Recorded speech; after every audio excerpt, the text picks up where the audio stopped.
Hello, it's February 4th, and welcome to another non-mobile edition of GameWalks. How you Yes, doing, Jim?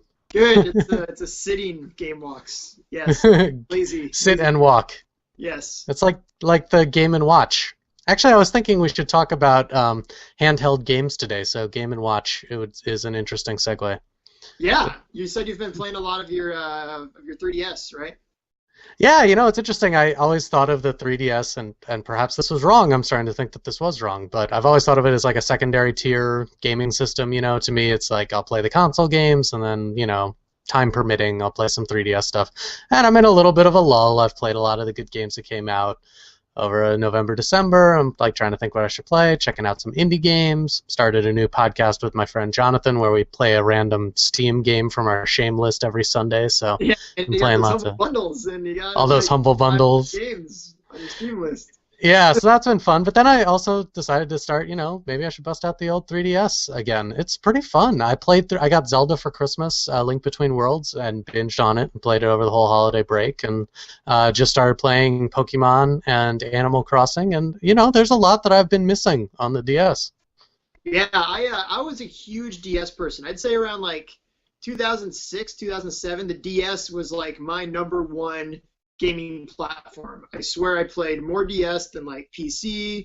I hadn't really jumped on the next gen console wagon at that point. So I was sitting at home playing my DS. I was traveling playing my DS, and I loved it. And then the 3DS came out, and I wasn't really ready to step up. And none of the games, were backwards compatible to the normal Yeah. DS. And so I just kind of stopped, and like I kind of lost my momentum with my kind of DS gaming. And then the iPhone came out and I started transitioning to that for my mobile play.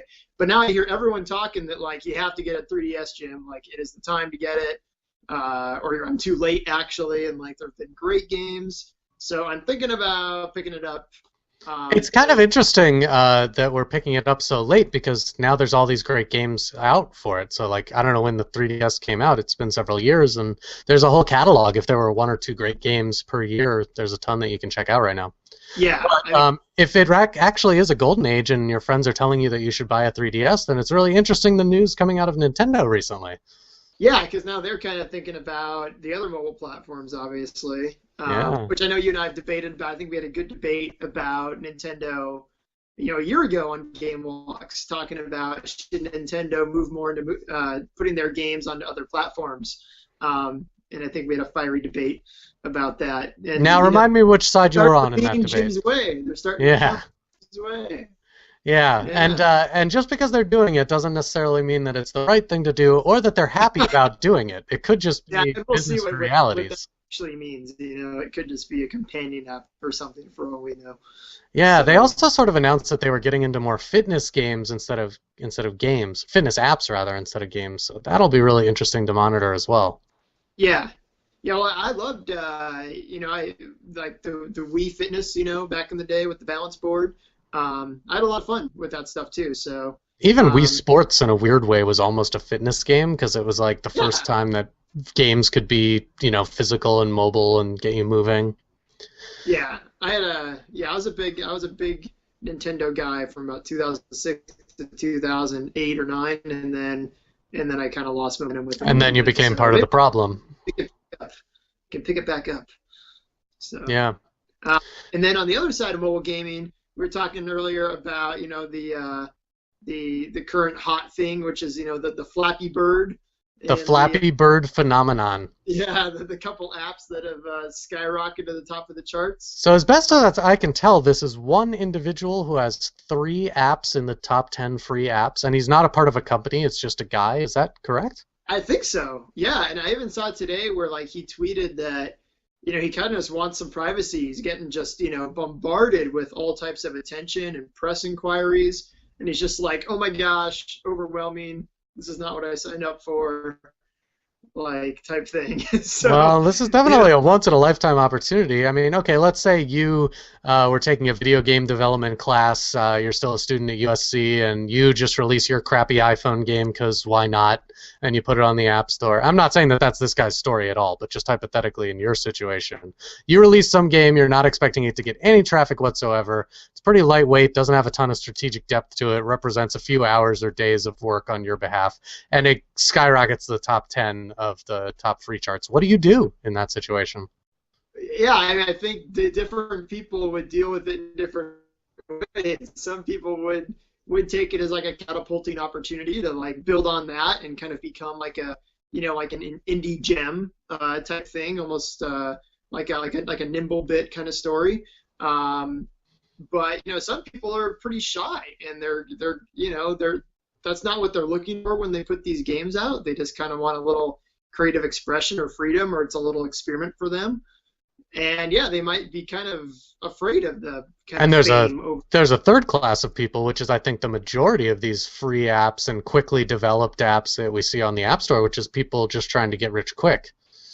Yeah, I mean, how many people would love to be in this guy's shoes right now? Yeah, I mean, I really doubt that's what he was after, because Oh yeah.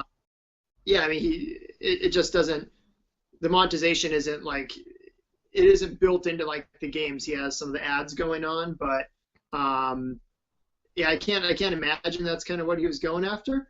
But yeah, that would, I mean, I'm sure he is doing pretty well. If I were in that position, I would just sell the games. I mean, he obviously is not interested in being a part of the long-term success of these projects. He wants, if what you say is accurate, I haven't read the tweet, but if he wants some privacy, then it's just like, you know what? You have an opportunity to make a tremendous amount of money with something that you put together really quickly, and in so doing, get it out of your life forever. And I don't know. It seems like a good opportunity to make a bunch of money. Yeah, it kind of depends, like how much, how personal the apps are to him. And yeah, what he does want to do in the long term. Yeah, it's one of those crazy things that can happen now on the App Store. We're seeing it kind of less and less than we were probably a couple years ago. Wasn't that the story with Temple Run as well? It's just like Yeah, a mom and pop shop out of someone's garage. yeah, Temple Run, I think it was about 3 people. Now I'd say that the Temple Run, was a lot more meaty of a game, and kind of took a genre of kind of the 2D Infinite Runner and kind of popularized it in that kind of 3D space. So I do think they probably, took a bigger step on the genre with that game. And it seems like they wanted success. There are many games like this, dozens, hundreds on sites like Congregate and everything, and just a little 2D, tap to keep your guy, from hitting the ground or hitting the ceiling. And it could have been any one number of things. It could be that the pipes look like Mario, and that got people excited about playing it. It could be the share button is just so simple to use, and that helps spread, the virality. It could be the fact that there is no like barriers or monetization built in, and people finally are happy to see a game that's just about having fun and trying to get a high score. So I think you've just touched on the real reason there, though, is that high score compulsion. I mean, it's an insanely difficult game. It just kicks you in the nuts over and over and over again, and there's no monetization, so you can't pay to get a higher score. So it's like pure competition, and insanely difficult and very brief and bite-sized, and it's a free app. So of course someone's going to tell me I can only get 8 points, and I've been playing the thing for the last 15 minutes. I'm like, well, I can get at least 8 points, so I'll download the app and start playing it. Yep. Pretty interesting. Yeah, it's really cool. It's really cool to see. I empathize with him a little bit if he feels really overwhelmed by the kind of situation. But I hope that he's able to enjoy the success. And obviously he's got talent. He was able to like stand out amongst thousands of apps that are coming out all the time.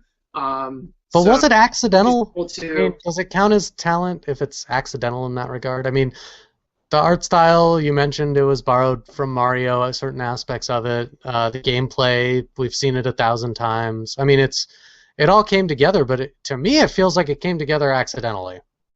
I don't know. It may have, but he's got 3 of these games that are kind of similar in that regard. He was obviously able to find a way to generate buzz off of them to get all 3 of them to those top charts. And I think he did kind of go in an opposite direction of, that game, I'm sure if made by most developers and especially any larger companies, would definitely have more friction and more barriers and pay opportunities built into it. And he resisted those temptations and kind of was just, this is going to be the simplest game out there where you play, you die, you're back to the main menu, you play again. There's like 2 buttons in the entire game. That is different than what you usually see launching on the App Store these days. And I think there's something to be said for that.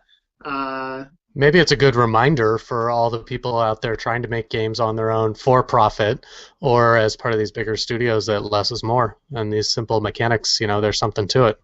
Yeah.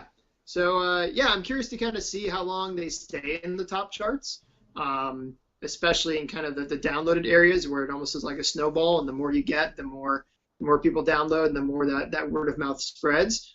And I'm curious if at any point he will, evolve the apps to include some of these extra features, or if he's just going to, like you said, kind of let them go and just be like, that was my little social experiment, and I put him out there, and now I'm going to hide.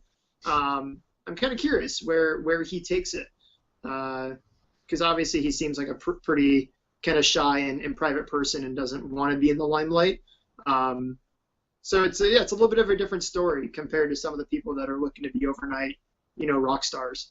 Well, after he sells the games, he should also sell the movie rights to his story because it's pretty phenomenal. Got to get some plushies out there, And then, yeah.